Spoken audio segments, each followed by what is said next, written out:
Hi, this is Jay from StreetLevel Uprising. We are proud to be pod-safe artists.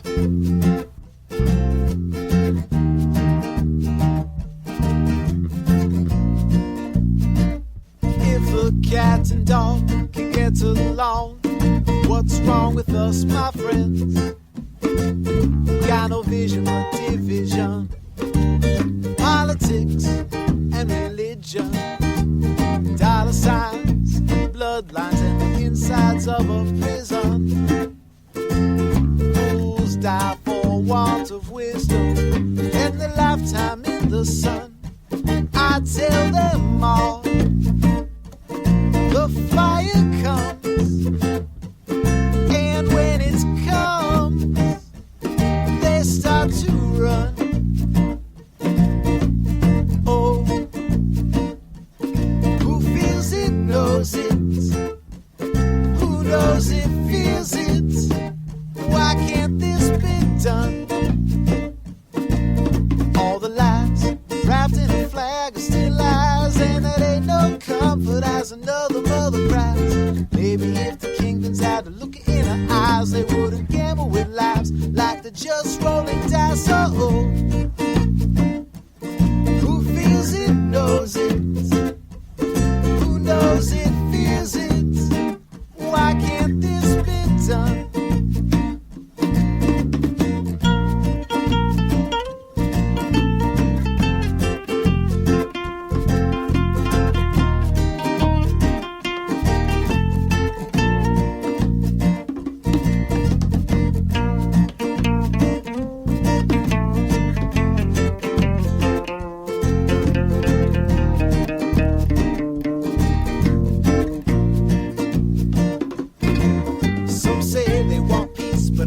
What I don't know, they pray a savior in a suit will come to lead us all home. They say they're not prepared to cut on down to the bone, but still they know you can't reason with heads of stone. Fools die for want of wisdom and a lifetime in the sun.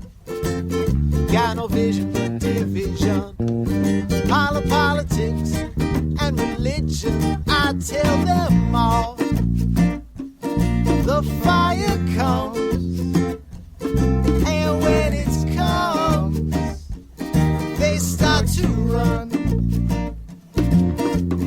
Oh, who feels it knows it. Who knows it feels it. Why can't this be done? Oh, oh, who feels it knows it. Who knows it feels it. Why can't this be done?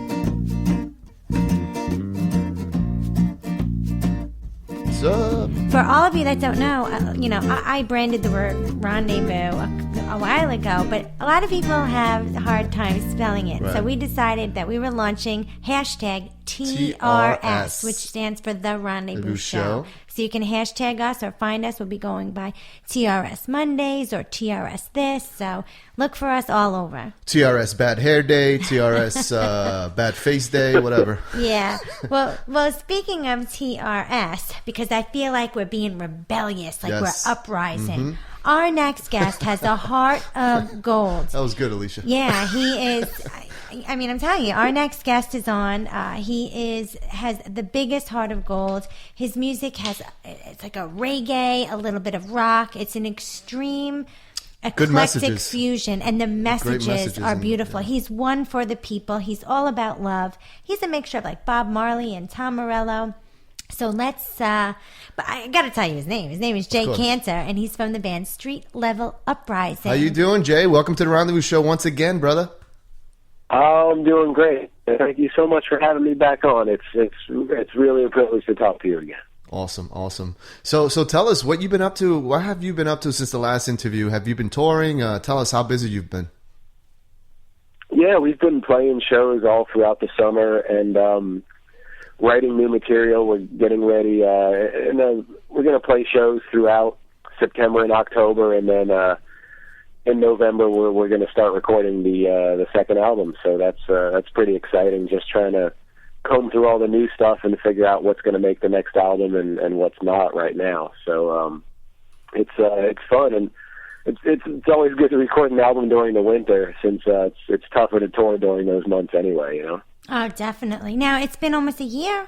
I mean, I think by September, you had finished, last September 2012, or was it, yeah, I think it's been about a year since you finished the album, the project name, and all stuff like that, right? From Dusk to Dawn? That's right. It was about a year ago that we finished recording and mixing. So yeah, it's been about a year since the first one was completed. Now, last time we spoke, I remember you had called it a project. Are you going to consider your next venture a project as well, or are you saying no, we're recording a CD, or we're making a, whatever the lingo is now?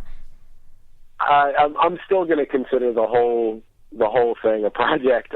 We are trying to make it more of a band effort. I'm trying to get the other guys, more involved. I mean, with the first album, it was just me recording a bunch of songs and bringing some friends in to add a little thing, because I didn't know where this thing was going to lead. But now I think we have the opportunity to make it more of a cohesive band effort, where the guys get a chance to do more than they did the last time.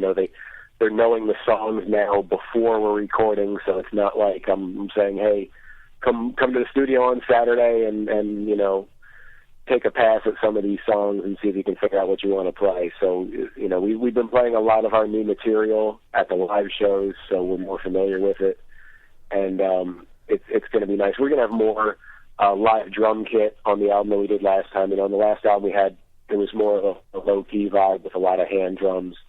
This time around, a lot of the songs are going to have full drum kit, and there's going to be more keyboards on the album and things like that. So it definitely is opening up our sound an awful lot and kind of stretching us in a new direction. That sounds awesome. So tell us, speaking about your band, tell us about your bandmates. Introduce everybody to your bandmates. Great.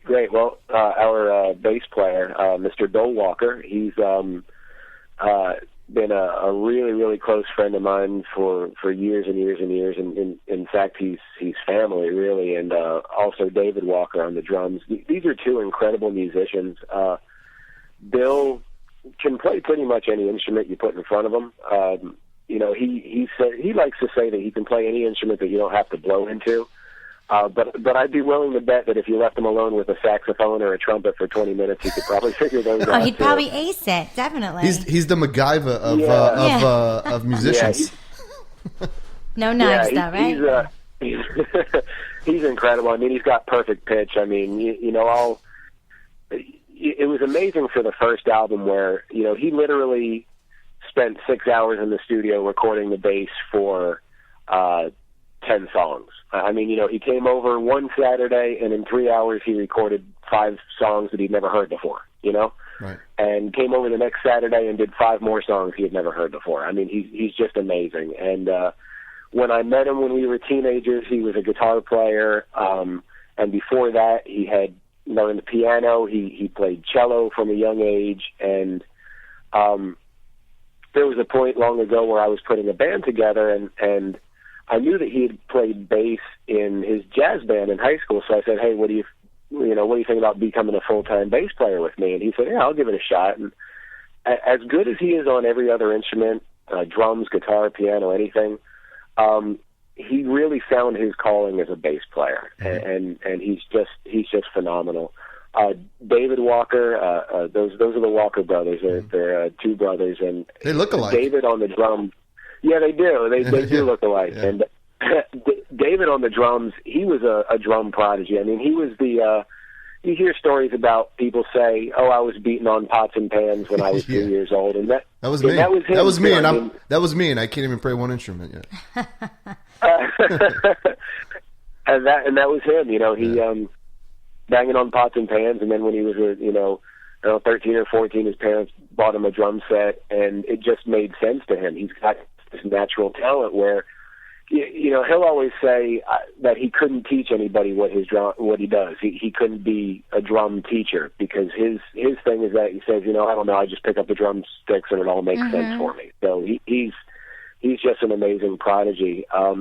Our keyboard player, Mr. Zate Lockard, is a guy that just started playing keys a few years ago, really.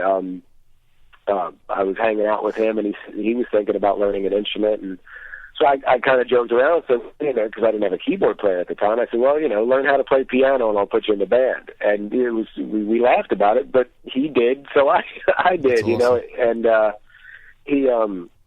he adds a lot with his keys, and between him and Bill, the harmony vocals that they're capable of adding to my lead vocals are incredible. They really do amazing things, and so I like to say that as much as I value them as a bass player and keyboard player, I value them just as much for their harmonies. I think they're incredible. Awesome.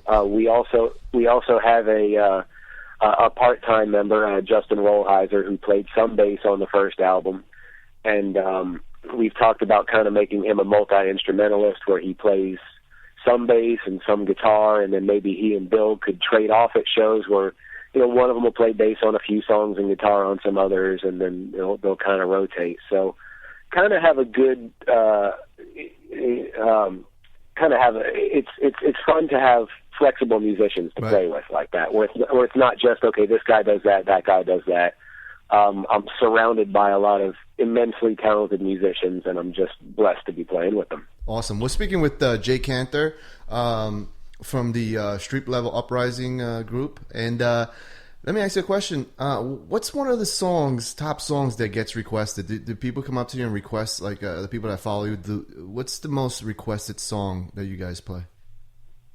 I'd say "Who Feels It" is probably the number one. It's funny you said song. that, 'cause I'm not even gonna lie. That's the one that I play all the time too. Yeah, he does. He really does. Cool. Yeah. Cool. That's our typical set closer. I think we play that song at the end of pretty much every show, and we get the audience into a sing along at the end where it's such a simple chorus that everybody can learn it in like 5 seconds.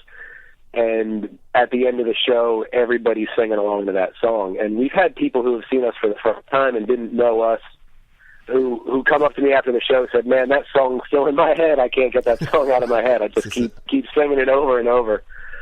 So that's probably the most requested one. That one was runner-up in a songwriting contest a few months back. So it seems to be the one that people really locks on with people. But we get a lot of requests for "Life is Beauty" and "A Prayer from Anywhere" and "All One People" also. Awesome. So Alicia has a question for you. She's over there. She's waving at me. She's I'm like, like, "I have a question." well, you know me. Shut up. I got a question. I was born with a microphone in my mouth, so I have like 1,000 questions and stuff. ahead. I want to ask you a question. You're speaking about all your band members and being on stage, and Chris and I listen to you every day, I think, because we're always listening to anybody that was on the show. When we're in the studio, we're always playing the indie. So we listen to you every day. But the one thing I wanted to know is, when you're on stage, what's the favorite thing that, if you could see something in the audience, like a reaction from a fan or something while you're playing, what would it be? Because I know our reaction in the studio when we're listening to you. So what is it like seeing it, the reactions? It's great. For me, the most important thing to me is always going to be my lyrics, because you guys are familiar with what I sing about. Singing about whether it's the beautiful things in life or the horrible things that go on around the world, and the messages we try to spread. So the most important thing to me is for people to get the lyrics and to understand where I'm coming from and maybe have that resonate with them. And so hearing people in the audience or watching reactions to people in the audience, if there's a new song or something that they haven't heard before, to see them really react to some lyrics that are important to me, that are powerful to me, that's just fantastic. And just seeing people dance to the music never gets old either. Even if there's people who aren't into lyrics, and Bill's a good example of that. Bill's not very lyrically focused. To him, it's mostly about the music. And so even if there's a person in the audience who just likes, a reggae song that we're playing or something, and they dance, that's good enough for me. Any type of, anytime I can make a connection with somebody in the audience in any way, that's just a beautiful thing. And that's what we want, right? I can say that I'm in this to spread the message and all that, but who doesn't want to make that connection with people when you see that they are enjoying what you're doing? I may be trying to spread these conscious messages, but I am an entertainer. I mean, that's what I'm doing. So just to see people being entertained by the music is a beautiful thing too. Yeah, now it's evident. We are on the line with Jay Canter from StreetLevel Uprising, and he had just said that he is an entertainer, and I can verify for that, and so can Chris. That is so true, which leads me to my next question, Jay. Because you are so passionate about your project, your new project coming out, the people, and there's really a strong emotional link to your soul and your lyrics, because I listen to those lyrics and I feel like I could put my finger on you, like it's just, you're a good person. But if you weren't singing, if you weren't on stage, what would you be doing and why? Oh, well, thank you, Alicia. That's really kind of you to say that. Thank you so much. I've always been an activist. I've been it's got to be 20 years now. I've had that consciousness. Even when I was a kid, I remember thinking, hey, why do we have wars and why are there people on the streets? Why are people hungry? It's something I still can't wrap my head around to this day. I mean, for all the people on the planet, there's so much wealth to go around, and to see some people who have an amount of money that they can never spend, and then to see other people starving, I just don't get that. I don't get that. I don't get war, and maybe it sounds naive, but I don't think we need this stuff. I mean, I think after so many years. We lost him. Okay. He'll call right back. Yeah, Yep, that was Jay Canter from StreetLevel Uprising. You can find his website at streetleveluprising.com. They're great. Yeah. I mean, you can't miss Jay. He has dreadlocks all the way down to below his knees. I wanted to ask him. That was my next question. At the end of the interview, I wanted to ask him if he still has the long dreadlocks. Oh yeah, I think that's part of his stage appearance.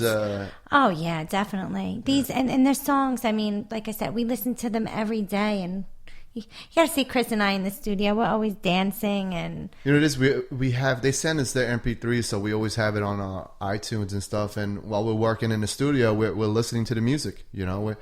We're consumers. We're not only fans, but we're consumers of the music. Yes. But anyway, he's back on the line. How are you, Jay? I'm good. Sorry, I don't know what happened. Yeah, that was weird. You can finish what you were saying. We just continued. We were like singing your praises over here while we waited for you to call back. But go ahead, continue. Well, thank you. To answer your question, Alicia, if I wasn't a musician, I would still be an activist. I've never understood all the bad things that are going on in the world, and I don't think we need war. I don't think people need to starve. And so I'd still be fighting against those things. I'm just fortunate that I have, as a musician, I think this is the best medium for trying to spread those messages and to try to fight against those injustices. So I'd still be an activist, but I'm very grateful that I can do it in this way, because I think it's more effective than any other way. I don't think anybody has ever done, as much for people around the world as artists can, as artists have the potential to do. If you think of John Lennon, if you think of Bob Marley, it's tough for people to change the world in a way that those guys were able to do just through singing some powerful songs. Right. Well, listen, we want to thank you for being on our show again. We've been speaking with Jay Canter from StreetLevel Uprising. Check out his music. I want you to take this opportunity now and tell everybody where they can reach you, where they can purchase your music and stuff. Take this opportunity to do that now. Sure, thank you.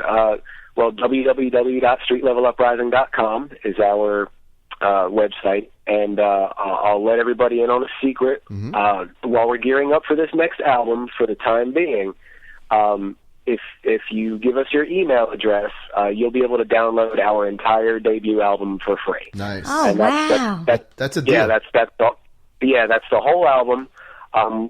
Just enter your email address on the homepage so we can keep you updated with shows and news and what's going on, and you'll get the whole album for free. It's not part of the album. It's not bonus tracks. It is the entire Dusk to Dawn Revolution for free. Awesome. You can also find us on Facebook at facebook.com/StreetLevel Uprising. Twitter, I'm at StreetLevel Jay. And you can also find us on things like Bandcamp and CD Baby and Amazon.com and you know, a lot of the other places on the internet. Awesome. Well, listen, how about your tour dates? Do you have any tour dates, any performances that you're going to be performing locally and that you want to plug? Yeah, for the next couple months, we're just going to be staying local for these last couple months until we go back in the studio. We're just going to kind of wind it down here and test out some new material. Our next show is going to be in our home base of Lawrence, Kansas, at Gaslight Gardens on Saturday, September 21st. We'll be playing out there. That's our home base. We typically play there once a month, and then sometimes I do some solo shows there as well. So that's where we're going to be this month, and we'll be adding some other dates for September and October to the website soon. Okay, awesome. Thank you very much for being on our show. And like I said, you become a family once you come on this show, and you know this for a fact that we always keep in contact with you. So listen, whenever you want to come back on, you just let us know, and you're more than welcome to come back on.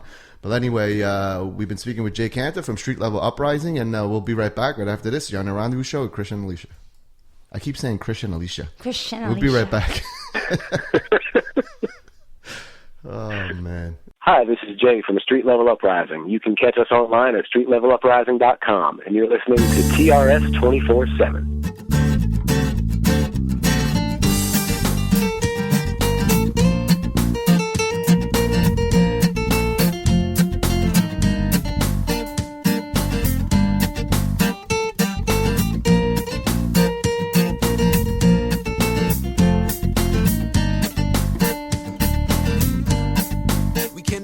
Like this and scream into the night with no one to hear but God. If my family can't eat, I can't sleep, and I feel I paid from the bottle of my Molotov. If there's soldiers and police around us, oh, I promise that the sky won't fall to ground. If we have our brothers and our sisters around us, Babylon system down. Yeah, we'll burn this ism system right down. Yeah, yeah, yeah, yeah. We will not die like this, she cried. Into the night with no one to hear but God. If they think that we'll take this rape and genocide, then they'll feel our pain from the bout of my Kalashnikov. And if the soldiers and police surround us, oh, I promise that the sky won't fall to ground.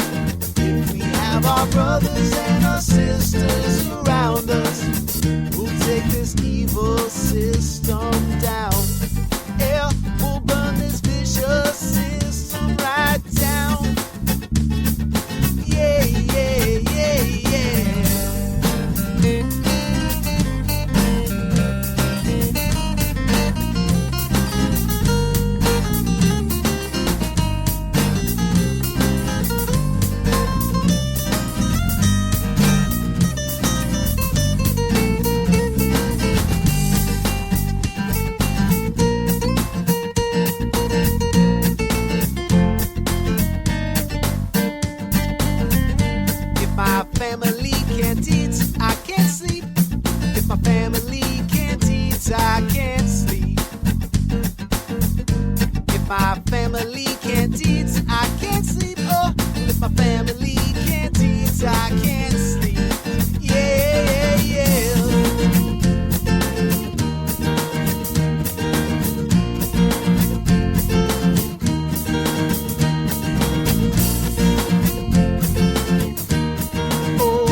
Welcome to the Rendezvous Show with Chris and Alicia. It's no secret terrestrial radio is dying. The consolidation of radio by Clear Channel and others has destroyed a once thriving industry, and while at the same time, online listening has exploded. Take advantage of this new technology, but still benefit from regular terrestrial radio. Search for internet or podcast radio shows that might be interested in your music. Send them your MP3. Make the information about you and your band interesting and easy to access. Follow up your submission with an email, Facebook message, and/or a phone call. Although it's rapidly becoming a dinosaur, you can still benefit from airplay on terrestrial radio. Look for big stations that offer indie or unsigned artist radio airplay and send them your material. It's key not to forget about college radio stations. It's your best chance of getting your music played. Send copies of your material to all local college radio stations within 100 miles of your fan base. And, as always, make sure you follow up. If you know your material is going to be played online or terrestrial radio, make sure you promote it. Tell your fan base to post it everywhere, and I mean everywhere. Facebook, MySpace, Twitter, even the bathroom wall. Encourage them to listen and to contact the radio station to interact with the hosts. If the radio stations get interactions, it's almost guaranteed you'll see additional exposure and airplay. This has been a Rendezvous Show Indie Tip. Don't forget to visit our Facebook page at The Rendezvous Show with Chris and Alicia for updates of our upcoming shows.